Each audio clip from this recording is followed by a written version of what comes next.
Hello, everyone. Hello, Leandro and Sonia. Welcome to the Azure channel. Say hi. Hi, Hey, everyone. hi everyone. See, I'm not on this beautiful place here. I'm back in Melbourne for my holidays. And I think that's the first video we're going to record since I came back from my holidays. And Leandro, we're very happy to have you here. And Sonia as well for the first time. We're going to talk about Azure mission critical applications. And Leandro have been talking about this and work with the mission critical team. And yeah, and I'm a senior cloud developer for Microsoft. Sonia as well. Yeah, We are from the and same team. I'm a cloud advocate, Lee, but I love this conversation about mission critical apps because when I think about it, I think of it from an infrastructure layer, and I know our application developers think of it from an application architecture layer, and it is one of those topics that kind of goes across both disciplines of these areas of tech. So I really love these conversations. That's nice. And Leandro, just present yourself. I'm going to share your screen here. Um, who is Leandro and welcome to the channel. Thank you. Thanks for having me, George and Sonia. So my name is Leandro Carvalho. I have been working at Microsoft for the last 6 years, and I live in Canberra for the last 12 years. I'm originally from São Paulo, Brazil, same home, same country as Georgia, and I've been working with Azure infrastructure. I started ages ago working with virtualization and Hyper-V, and now I moved into the Azure space. So I have been working the mission critical team since I joined Microsoft, supporting our local APAC, local region customers that runs mission critical applications in Azure. So that would be e-commerce customers. We have some of the government agencies running mission critical applications, and I hope to share a little bit of my experience in some of the topics around mission critical with you today. That sounds great. What do you think, Sonia? Have the questions already ready there for him? I have so many. Look, me too. And I come from an on-prem background. So mission critical on-prem is very different to mission critical in the cloud. So let's get into it. That's it. Yeah, go ahead, Yeah, Leandro. cool. I asked him to go directly to the end result, what the customers get when they apply all the things that coming from that mission critical team. Yeah, definitely. So have a look at this example. This is just a e-commerce website. So this is my application, always on. I run this website serving all the users here in Australia and New Zealand. And as you can see in this demo, I've got some catalog items. You can actually click on some of the links and some of the items. You can order them. So as you can see, it's just a normal website running in Azure. Now, I just wanted to ask your experience around Azure infrastructure and the most common challenges that customers have. I'll give you some examples and then I'll hand it over to you so you can share a little bit of some of the problems you have seen your customers facing. I think the number one Sure, is sounds good. downtime, right? Problems with your infrastructure and your architecture where changes might cause downtime. And by the way, changes are number one reason why we have issues and downtimes.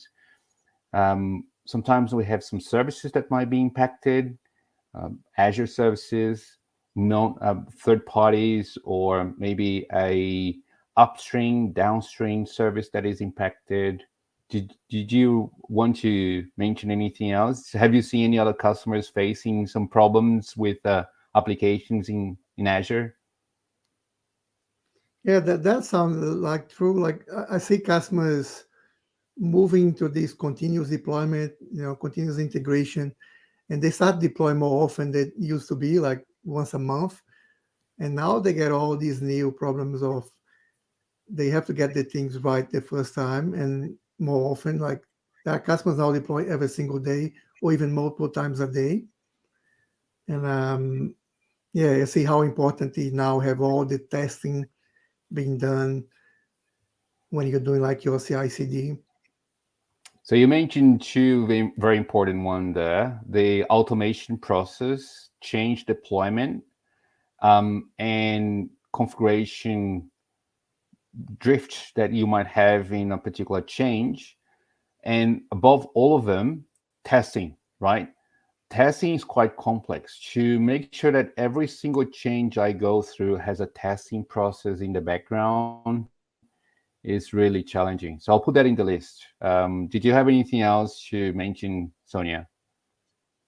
Look, I think cloud providers have done a really good job of selling the cloud as being this thing that you don't need to worry about. Like, we've got infrastructure people that are looking after the underlying infrastructure, and that is the reality of it. But the reality of it is also that it is a technology platform that doesn't have a guarantee of 100% uptime.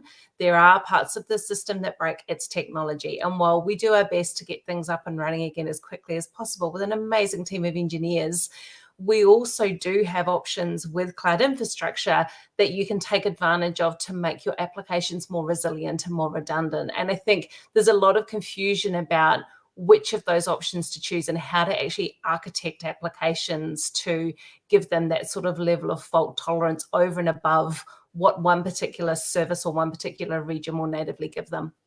Yeah, that's a very good point as well. And I like to mention the on-premises paradigm of we were on premises, now we move to the cloud, and everything will be fine. We don't have to worry about it. Someone else will be looking after my stuff, and we just leave it there, right? And we see that kind of mentality and the cultural impact of on-premises moving to the cloud and having that mindset that it will be fine. There is nothing to worry about because someone sold us something so nice and so good, and so of the availability and the features and what have you, it looks great. But then when you deploy it, you end up having some problems, and that's what we wanted to discuss here today. And I guess some of the other points I wanted to mention is deployment, testing, the availability, reliability being the most important one, depending on how critical your application is, right? Monitoring, I need to be able to see when things get wrong and know where the problem is. And that's a challenge today as well, in a sense. People might have a lot of different dashboards, and they might have some different ways of troubleshooting and understanding when something's wrong. But I want to see that very, very straightforward, as simple as possible. And the first step we take to make sure we can encapsulate all of that is to deploy the solution based on what we expect the solution to be available for. And in the mission critical, by the way, that's the reason why we have a mission critical part of the program, where you want to follow some best practices and you want to understand what you need to do, how you need to deploy and architect your solution so it's always on, it's always available, reliable, secure, and as automated as possible, right? So the first thing we look at from a mission critical perspective is to understand the reliability tier. So we call that the SLO, service level objective. And this is quite important because that's going to dictate how you deploy and where you're going to deploy your solution, right? So in this example, I've got 3 nines. And as you can see, if you want to deploy 3 nines, that means you would have a 10-minute of downtime, permitted downtime based on that SLO on a weekly basis. And as you can see, the more nines you get, the less the downtime that you're going to have in your workload. So this is a business discussion where obviously the more nines, the more expensive the solution is going to cost. And that's what I'm going to show you in a second. But this is where we make that decision, right? I have an application that people rely on, and there are lives that depends on that application. So a hospital a public sector that is running an application that is not only financially important, but you also have human impact if that application goes down. So we do have some customers like that. And if the application goes down, you have branding problems, you might have financial impact, you might have the human impact as well, and lives might be at risk. And that's why we want to look at what is permitted. How long would you consider be okay to have your application down, right? And I just wanted to show you from a cost perspective and how one single nine might change the whole perspective of your solution. So have a look at this diagram here. I have that in the PowerPoint, actually. It's a little bit bigger. So this is the diagram where we cover the 3 nines first and how the solution would look like in 3.9. So here you have some global resources, some other resources there, but have a look in the middle. You have 2 regional stamp, which means the solution is actually deployed in 2 different regions. If one region goes down, you have the second one to take over, both of them working at the same time. And if you want to go one step further with 5 nines, then we have 3 regions and some extra services there. So going into more details here, you have region number 1, 3 nines here with a single region. 3 nines would actually have 2 regions. But when you move to 4 nines, you might have 2 or more regions. And as you can see with 5 nines, we would have more resources as part of the deployment itself and some other services to perform the automation, to control changes, to test my application and stress my application and even break the application. So I know what's coming. I know I've gone through all the testing, no matter what change I'm going through. Does that make sense? So that's the first step into the mission critical architecture, designing your SLO and your reliability numbers, the SLA, RTO, the time to recover, and things like that. I love that you started with it being, in essence, a business decision, because there's a lot of things that you can do with technology if you have a blank check. If you want to spend the money, you can do a significant amount of things, but there is that tipping point, right? There is a tipping point where the business has to make a decision about what is the cost of this application being down and how much do we need to spend to prevent or minimize that from ever happening. And it certainly is a business conversation as well as being a technical architecture decision. Yeah, exactly. So normally when people deploy stuff in Azure, once they gone through that particular business process, that decision is now made, they know that everything they deploy needs to adhere, needs to follow those SLOs. So let's say if you're deploying a virtual machine, only one single virtual machine with managed disks, that would be a 3.9. But given that the solution has 4 or 5 nines, you might have to deploy that virtual machine into availability zones. And you might need to have at least 3 copies of that virtual machine running different availability zones. So that would be an example on how this is so important from a design perspective and a deployment perspective, because it becomes like a stamp, a must, a requirement. You cannot deploy anything less than 5 nines, let's use as an example, because if your architecture has 5 nines, but one small part of it has only 4 nines, the whole solution might be at risk, right? And as we mentioned, there are some costs on how you deploy. There are some differences on where you deploy, depending on how many nines you might want. So that's the. Oh, sorry, you go, George. Now, one thing that's interesting is you have to keep watching those servers because those numbers can change along the way. It means that some servers can offer more nines later on. means that you have to reevaluate your service. Maybe you're getting like 4 nines already and you don't even know. Um, if you did the solution for 2 years ago, maybe it's different now. Um, and maybe there is just like an extra layer of service that you can, like AKS, Azure Kubernetes Service. You can pay for the SLA to have more availability on the service, or you can get the free layer. And there are differences without any change on your deployment. You can just get those SLAs available, just setting like a flag on AKS, for example. And it wasn't available 2 years ago, by the way. It wasn't there 2 years ago. I remember Azure Key Vault last year. It had 3 nines and a half in the SLA and increased to 4 nines or 5 nines. But that's a good point. Things change from an availability perspective, and we want to make sure that our solution reflects whatever changes are out there.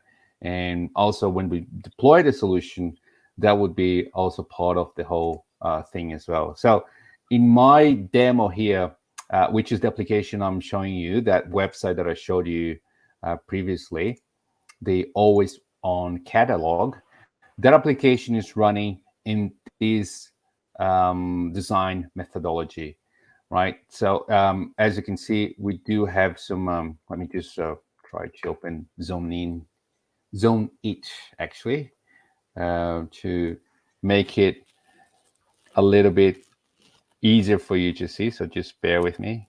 While I do that, did you have any other questions or comments? Yeah, I love the availability thing. And Leandro, you have to be very careful with these, like with the cost, only because you can use a service that go across regions and across zones. Doesn't mean that your company or your organization will be happy to pay the bill.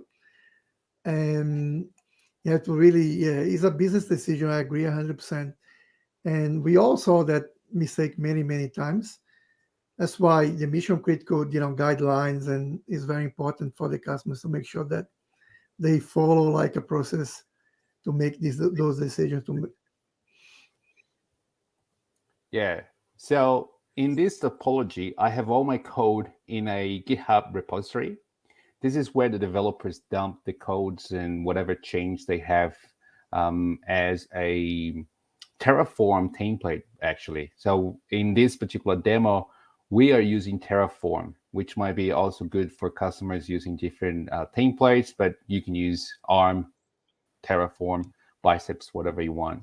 So in using the Azure pipelines, we deployed this whole thing. First, we deployed the global infrastructure. Now, global infrastructure is just a part of the solution that's spread across all the different regions, right? So, for example, Azure Front Door, it's across the globe. We have more than 130, I think, Azure Front Door regions where it doesn't matter where you connect from, it will be available globally. Azure Cosmos DB is our database. And that means that both regions would have access to the database at the same time, read and write availability across different regions. And to deploy my infrastructure, I also have Azure Container Registry that will host the images to be deployed or extra regions. As you can see, we also have monitoring as part of the global infrastructure. We want to monitor the whole thing from a global perspective. However, we do have monitoring on each region. So if you look at the bottom there, we have Azure Log Analytics and Application Insights. So it's like, why would you have to duplicate services, one in each region and one global region for monitoring? Do you have any idea why? That's got to do with where the data is going. So what we're trying to do here is we're trying to keep the data within the region so that we can then alert on it from that region. Because if we centralize all of our monitoring into one region, we literally have to send application data and log analytics data from one region to another, and it can get quite expensive. So we don't want to send traffic different places just to support our monitoring if we can keep that data in the region where the monitoring is happening. Is that right? Yeah, that's pretty much it. That one, and also the availability of monitoring itself. I'll give you another example, Sonia, because you might have region 1 up and running today. Both of the regions, by the way, can host up to 100% of my traffic. And I apologize because my camera might be moving a little bit as I type in. So it doesn't matter which one you go to, and it doesn't matter if one of them is down, the other one can host 100% of my traffic with elasticity and everything that comes with it.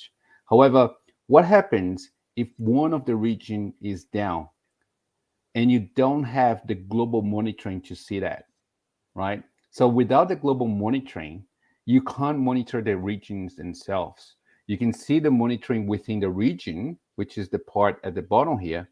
But if the whole region goes down, and that might happen, we don't see that quite often, but we had an issue a couple of weeks ago that impacted a particular region that could have potentially become something bigger, where the whole region was down. But we have seen, I'm not sure if you have seen anything like that before, but not at Microsoft. There was a partner, another cloud provider, I think in France, that the whole region was down due to a flooding, I think, and another one in the USA where the region was down due to cooling issues during a bushfire. Mm-hmm. So have you heard of any like impact where the whole region went down before? Yeah, I think I remember one of the ones in particular that you mentioned, but I love this. It's who's monitoring the monitoring. And even back in on-prem days, you could have issues where something would fail, but it would fail so badly that we wouldn't even get an error. Like the server's down, we can't connect to the event log. The event log would have the error in it, but there's no error events being generated because the server's down. And so unless you've got something that can actually tell you when monitoring is not working because of an outage, you can really easily miss those kind of incidents. Yep, exactly. So that's the first point here, the global monitoring and the global resources at the top. The second one, which I briefly touch, is the regions, right? So the idea of a scale unit or a stamp is where the application goes. It's where you have a scale unit with all the resources that you need to run your application, except the global resources, obviously. And that can be used as a scaling solution as well. So let's say these are my 2 regions that I've got today. I sell clothing, as you could see, but next week is Black Friday.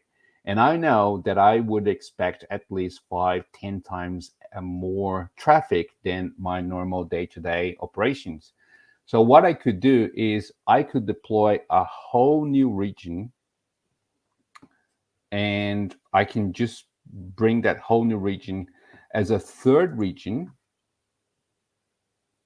in here, and I could have extra regions and more regions being added. The only thing that's going to change here is how Azure Front Door is configured to load the traffic between the 3 regions, right? So with 4 regions, you would have 25% of the traffic going to each one of those 4 regions, for instance.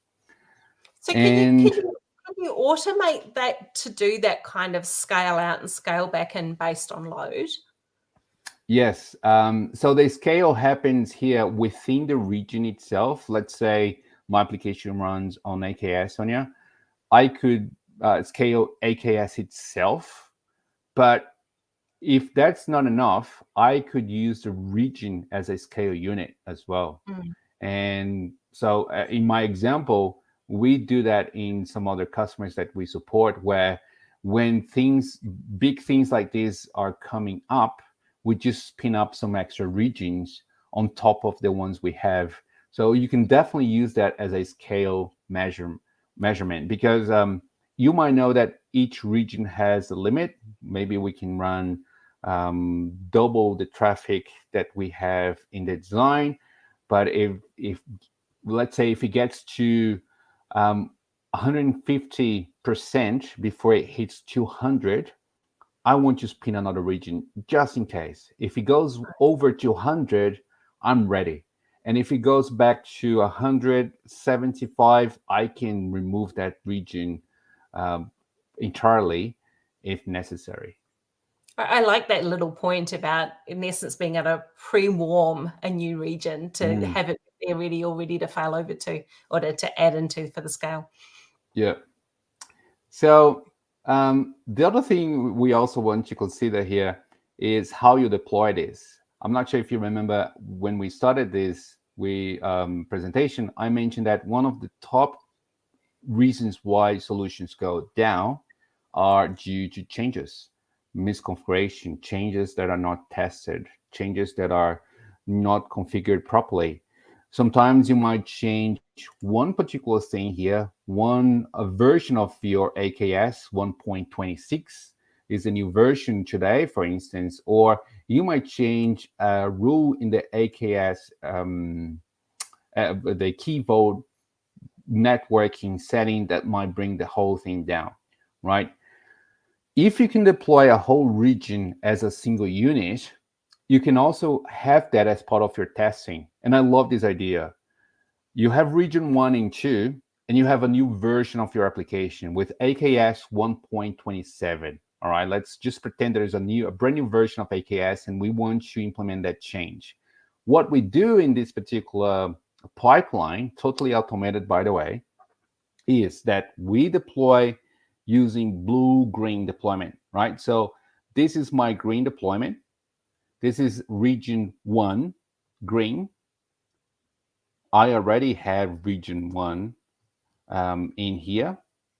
Sorry, I'm just trying to work on my typing skills that I haven't practiced for ages.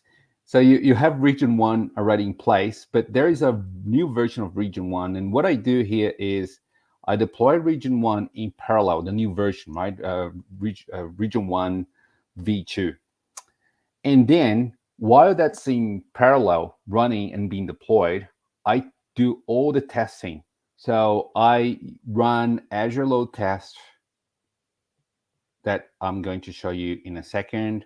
I could run as well Chaos Studio to break my application and see how the application is going to behave. And I can run UI testing, smoke tests, and a bunch of other testing as part of the deployment. After everything has passed, after all tests were completed and were passed, then I start changing the traffic from Azure front door to my new region by saying, send 10% of the traffic to that new region. See how that goes. After maybe 2 hours, 5 hours, I don't know, you can just do a couple of checks to make sure everything's okay. Good. All right, let's go to 25%. And the same thing happens 50, 75, and 100%.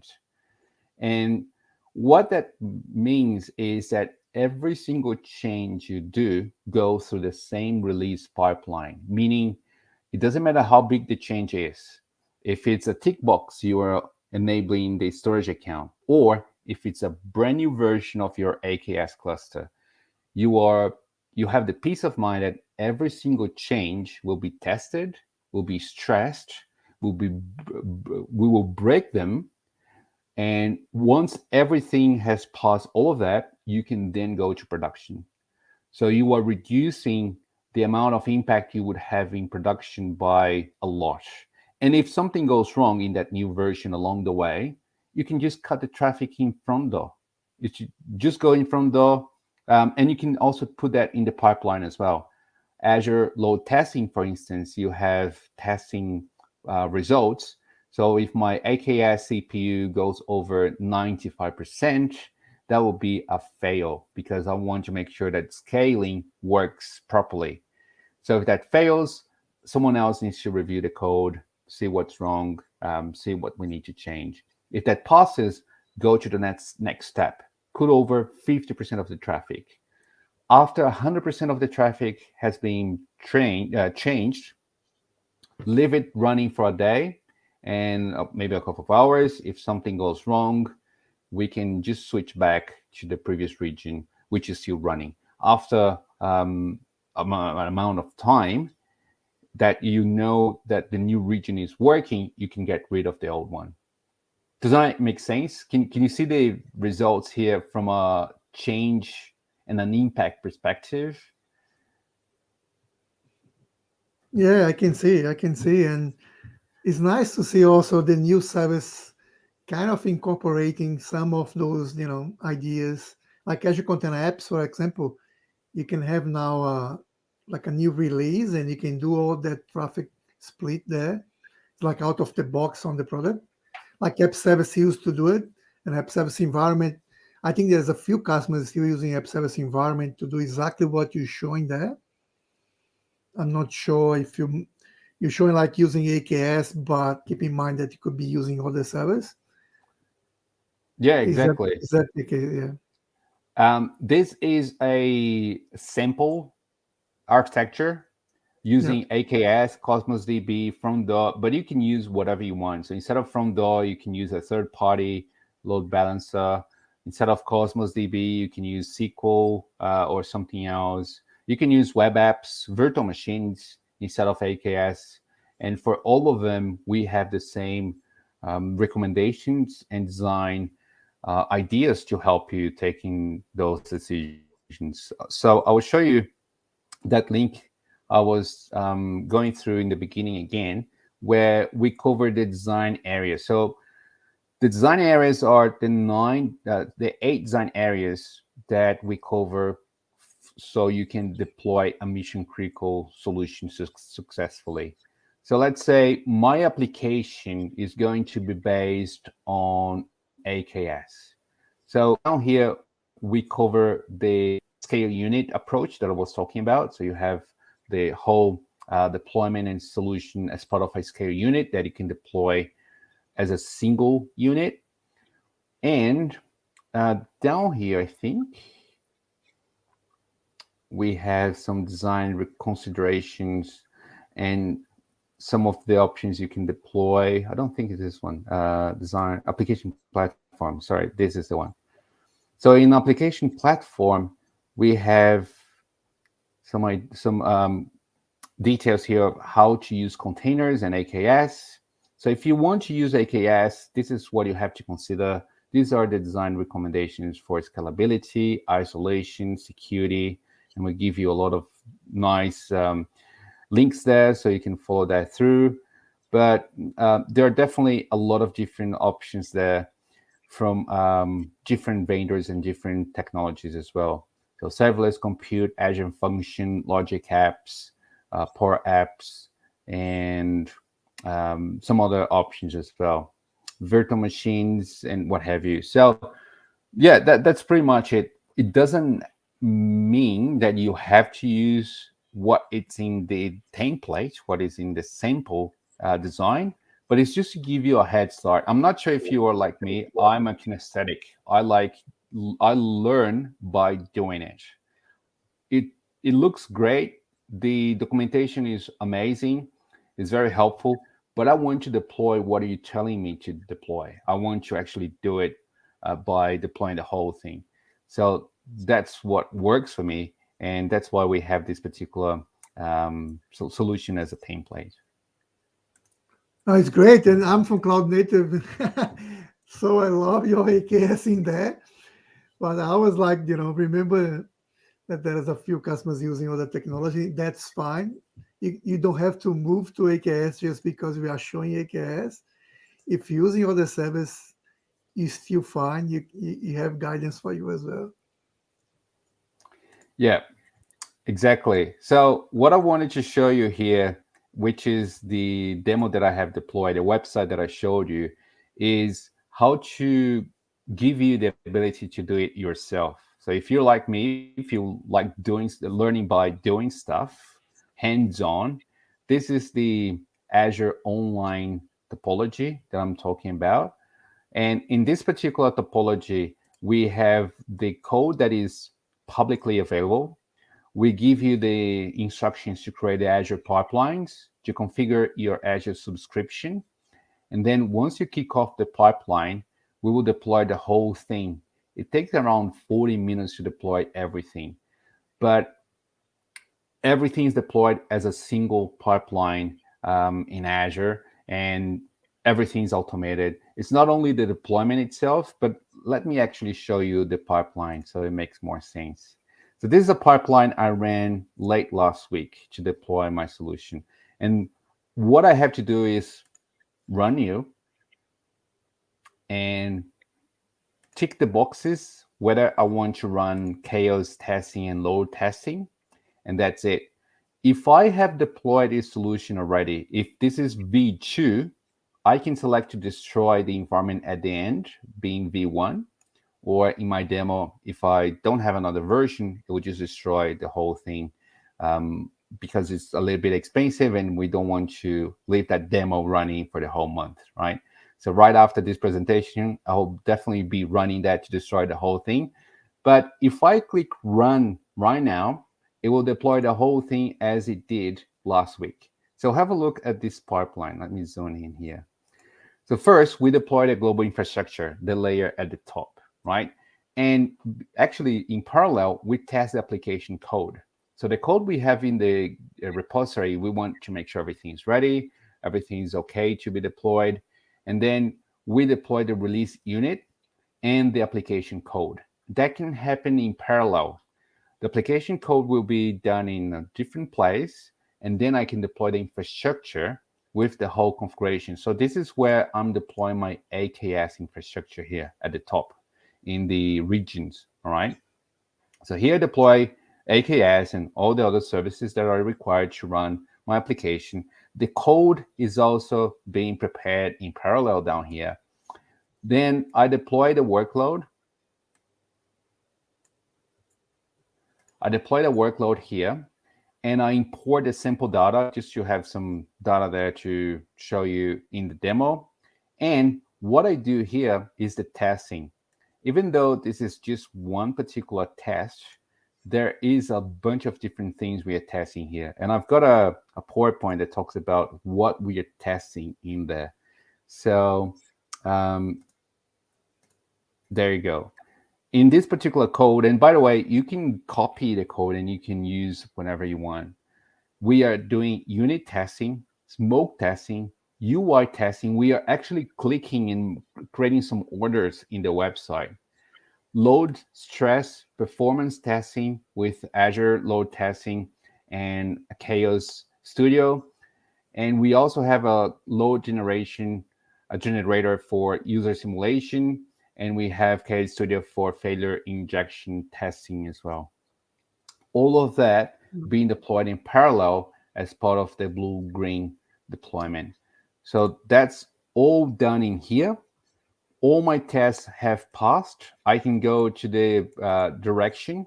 So here, I'm just doing one cutover. Just move to after the tests have passed, move everything to the new version, right? But you can break that into different phases, 25%, 50, 75, and what have you. And then last but not least, just test the global endpoint. If you want, as you can see here, I did run Azure load testing and Azure Chaos experiment. But everything has been done fully automated. The only thing I've done here was clicking run, right? So this is the repository. This is the website you can connect to. All the code, all the pipelines, the Terraform code, the templates you can use for testing, for load testing and what have you, they're all here. You can just copy and paste. And if you want to deploy it yourself, in the Getting Started guide, we explain step by step what you have to do to actually deploy this from scratch. I've been doing this for over a year now, and it's really fantastic how you can deploy the whole thing in just a couple of clicks. And the application will be up and running in around 40 minutes. I love that you showed that little bit about the testing, because I saw that when you were talking about the testing, you were talking about it from the new region that you've stamped to make sure that everything that you've just deployed is okay. But the very fact that after it then sort of started to do that cutover, it went back and did the testing through those global endpoints. So you have those global resources that you haven't changed. And so the fact that it added on that testing to go through the actual end-to-end experience through that very front entry point of those resources you hadn't changed into that new region, I'm like, that is cool. I love the fact that that adds that little bit of extra reality and complexity to the testing. It's not just the new things in isolation. Yeah, exactly. And the idea of testing the whole thing, no matter what you're changing, is amazing. So I'll give you an example. There's a massive work to make sure that customers migrate to TLS 1.2, right? TLS 1.0 and 1.1 is quite old. And we want to make sure that customers just migrate to the latest version. If you go to the resource, it's quite a simple change. It's like TLS 1.2, apply, done. But in this example, we would run the pipeline to deploy the whole thing again, because that's when things go wrong. You think like, oh yeah, it's just a tick box. It's just TLS 1.2. How would that impact my solution? And there you go. I spend hours with customers going through crate sets because they thought exactly like that. Like, it's just a tick box. How would that impact my solution? So if you know the domino effect, the butterfly effect, and Murphy law, you wouldn't think like that. And you want to make sure that no matter what you change, everything goes through the same testing procedure. Love it. So, talking about tests, I want. Oh, sorry. Leandro, I just put the Jorge. link there on the screen. Oh, thanks for that. Yeah, github.com, Azure Mission Critical Online. I think is amazing. You're going to show some links at the end, but just to keep in mind that. Yeah. I love the pipeline, by the way. I love the pipeline. I think it's like, say, it's not copy and paste. You can copy and you can make your changes, make sure that you adapt for your like scenario. Don't just copy everything. Have a look what it can use. But like you said, everything's in there. But if you think there's too much for your company to get started, just start, small and keep growing there. Yeah, exactly. And I love the fact that all the resources, all the pipelines are available in that repository. So you can actually go through, I think it's in here somewhere. Now I forgot where they are, but in one of these folders, we have all the pipelines. There you go, the pipelines and the scripts that we use in the particular code itself. And yeah, we explain to you which one of them, what they're doing and how they work together. And talking about, and by the way, this example here, as you can see, there is a 25% and then 100% of cutover. And for each one of them, we do have some checks that can be done. And talking about tests, I want to quick load balance, Azure load testing and Azure Chaos Studio. So this is, by the way, the resources group, the resource groups where I deploy the whole thing. So the global resource group, the stamp in Australia East. As you can see right now, I only have one stamp. So that would be 2 nines only. It's just running one region. So if I want to deploy a new stamp, I can just go and deploy the stamp, and the code will simply change the Azure front door load balancing to split the traffic into the two regions, right? And if I go here into load testing, after I deployed this particular region, I did a load testing to make sure everything would work as expected. So and by the way, everything was automated. But I wanted to show you how cool the load test is, because we simulated users buying stuff, users clicking on the links, buying items, adding items to the cart, and all of that is pretty much all the tests we want to go through when we deploy this solution, right? So for example, posting new comments. Have a look at how many comments we posted at the same time per second to stress the solution. Get a random catalog item. That's a lot. And that's what we want to see, right? So if I have more than 20 errors, that will be a fail. And someone would have that change will not go ahead. We will revert back whatever process we have done, but the change would be stopped even before it went live, because I knew before it went live that it didn't pass the test, right? So yeah, those are the examples. You can see here the trend when the test started, the virtual users that we created, more than 1,000 users connecting at the same time. And at the same time, we start adding a bunch of extra stuff, extra comments and catalog items. And you can see here that the errors started to go up, but after the solution was scaling and to cater for the errors, they went down. So everything was down to pretty much nothing down here, which is pretty cool as well, right? So yeah, this is an example of the load test and how it works. And the other one I wanted to show you quickly is Chaos Studio. So with Chaos Studio, you can inflict, as the name says, chaos into your architecture so that you see when the solution is impacted. You can see what happens if something goes down in your solution, right? So let's say network connectivity between Cosmos DB and AKS is down. What happens? Or my Kubernetes services are running out. The CPU is at 100%. What happens? So with Chaos Studio, you can inflict those problems to see what is going to happen. So in this detail here, you can see that in this particular one, we simulated a AKS fail. A failure batch where we stopped AKS. There was a problem in AKS. And we just want to make sure that monitoring will pick that up. We want to make sure that Azure front door will stop sending traffic to that region and forward the traffic to the new region, for instance. And we do that by breaking the application before it actually goes live. Now, it's just a dream to have all of that in just one pipeline. Everything's done, deployed, operations is ready, the testing is ready, and the whole breaking and testing and see how the solution behaves in the background is also automated.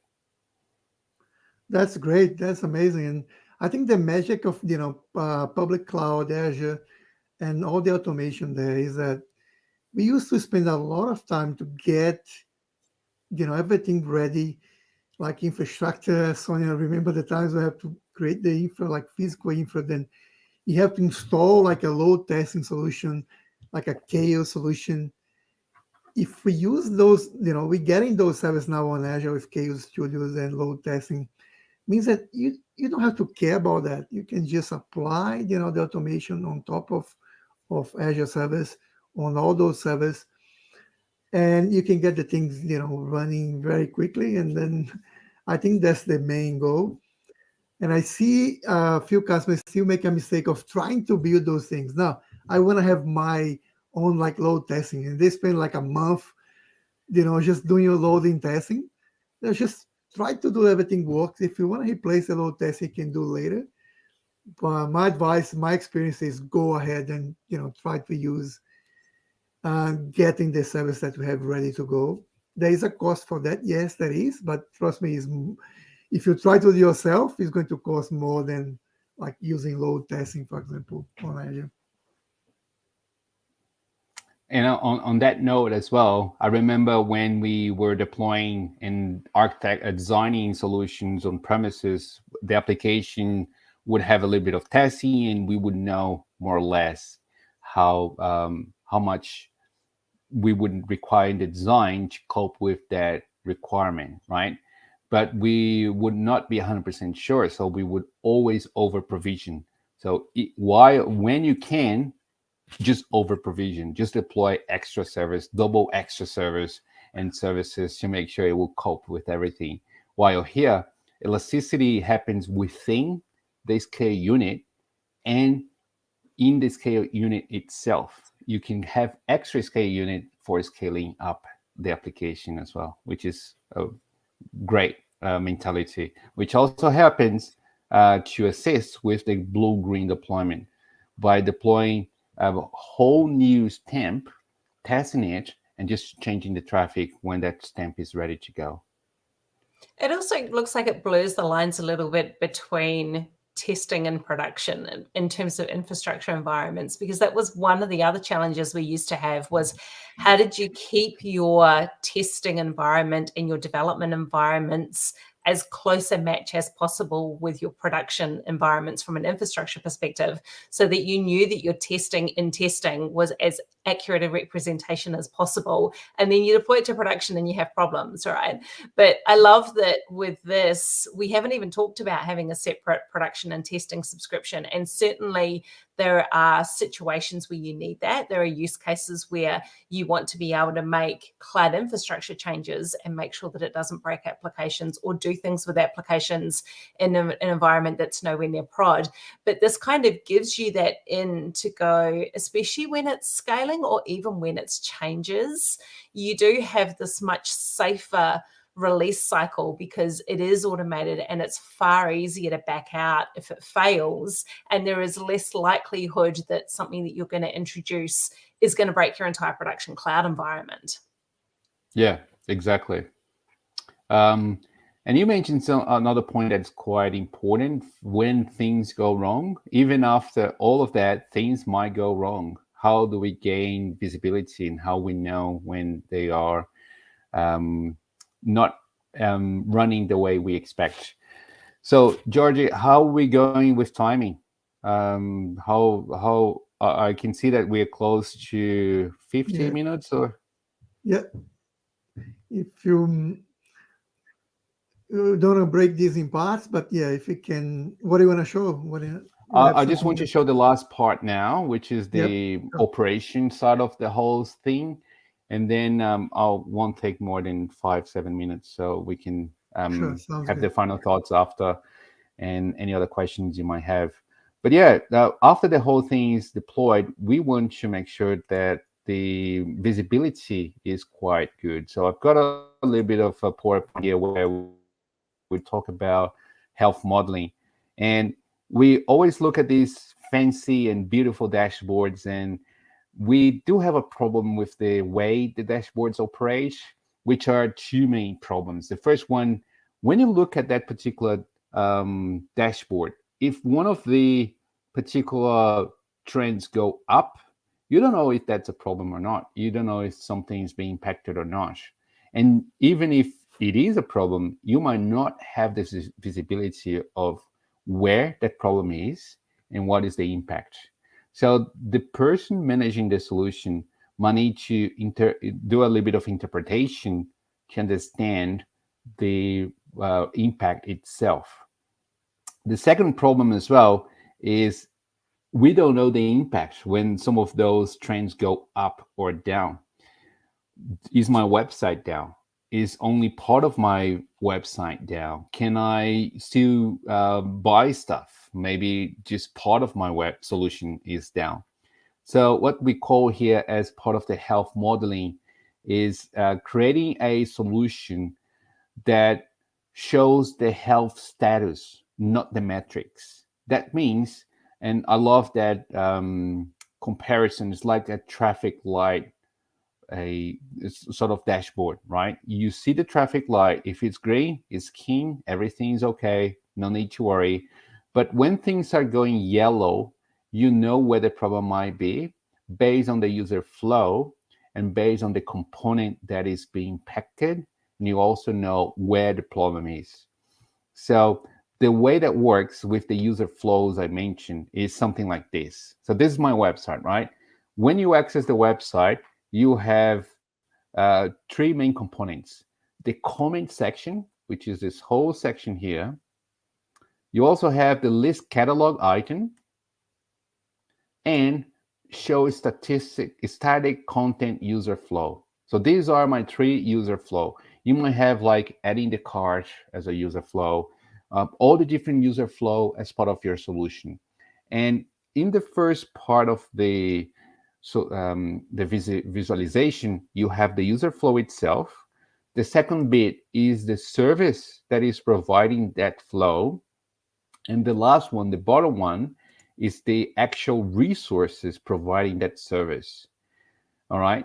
So if we move to an example of how we would create this, we know we would need to have a baseline. And you can get this with application insights, Azure Monitor. With the artificial intelligence, by the way, you can get this kind of insights and you can know what is normal and what is not normal in your application.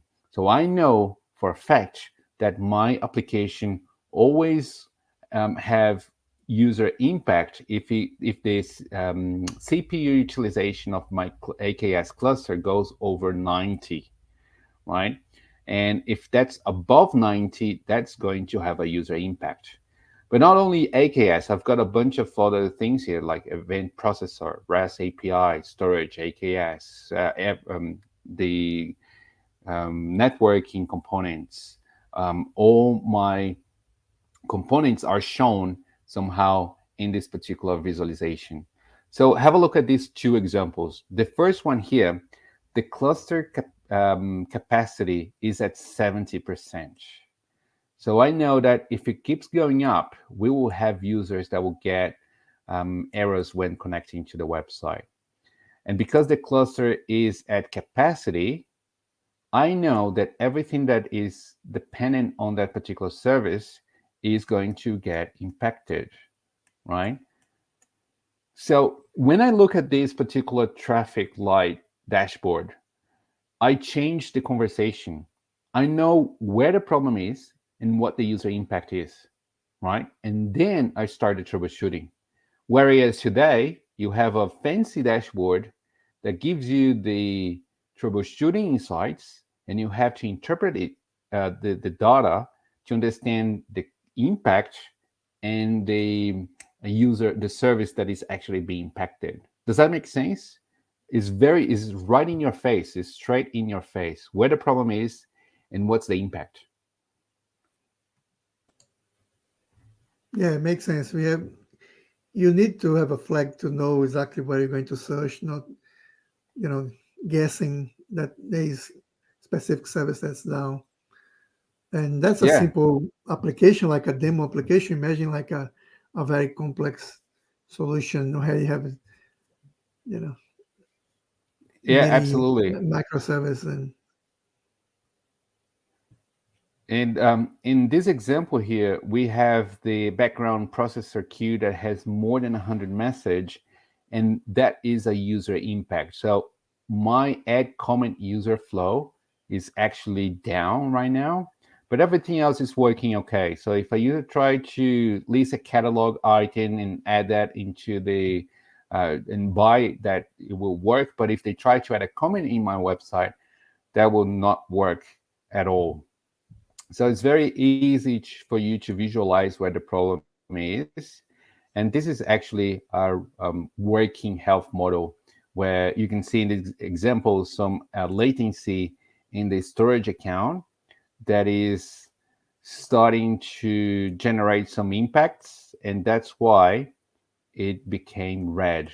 So it's about to go from yellow to red because the blob storage here is having some latency problems, right? So my global infrastructure will get notified by the monitoring solution, and we can use that particular user flow in the other region if necessary, or we can just scoot over the whole region to another place.